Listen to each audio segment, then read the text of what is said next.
dance is to live, so breathe deeply, take it all in, move forward with passion. This is a quote that my dance teacher gave me. She has been my dance teacher since the age of 8. Her name is Sybil Bracken, and she inspired me to be a ballet dancer. And today I'm going to tell you a little bit ballet so that maybe you can be inspired to dance too. I'm going to tell you about some professional ballet dances, items you need, and movements. So first I'm going to talk to you about some performances.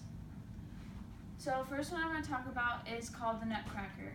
The Nutcracker was in Russia and it first performed in December of 1892.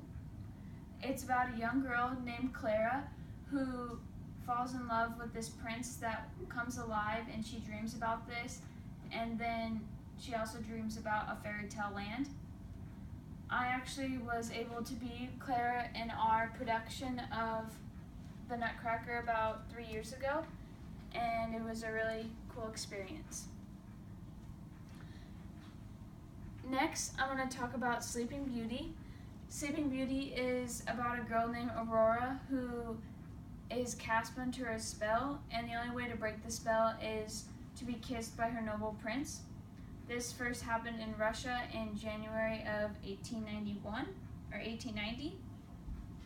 And here's some pictures of Sleeping Beauty.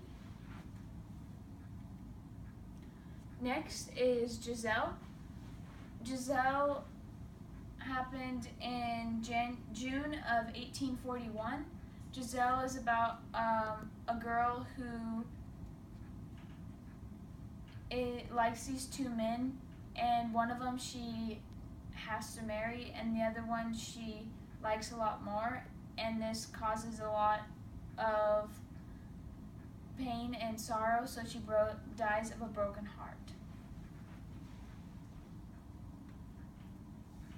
So some items you need. One thing is called a bar, and a bar can either be wooden or plastic, and it could be attached to the wall or movable like this black one that you see on the screen. The bar is really good for stretching and strengthening and learning new technique. Another good item that you need for ballet are ballet shoes, and I'm actually going to show you a pointe shoe. These are actually my first pair of pointe shoes. I got them when I was 13, and most kids get them when they're between 11 and 13. The top here, it's called the box, and it's really hard, as you can see. This is what the dancer stands on. It's made of cardboard, paper, or fabric that's glued tightly together. And each pair is customly made, and so you have to get fitted for them. And you guys can pass these around.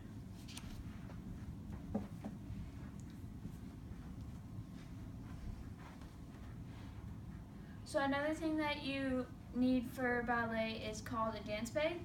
A dance bag holds all the items that you need for a dance, including your pointe shoes and all the materials that you need for your pointe shoes. It also carries TheraBands, which are good for stretching, and also bouncy balls, which are good for rolling out muscles and tight calves.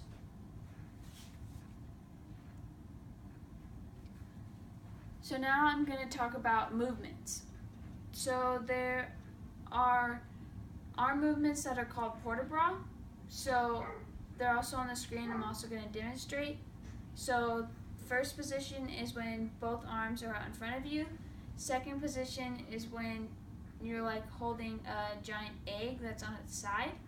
And third position is when one arm is in first and the other one is in second. And fourth position is when one arm is in fifth high and the other one is in first. And then the last one is called fifth high, and both arms are above the head. And you can see them here. So now I'm going to talk about feet positions.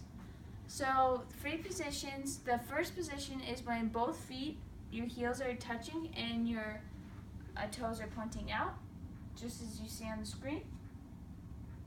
Second position, you stepped out and your heels are underneath your hips. Fourth position, your toes and your heel are lined up of opposite feet. And here's a side view because there is a gap about 1.5 feet between your feet. And the last one is fifth position.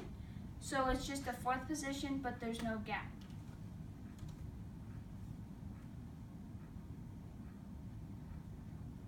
So now I'm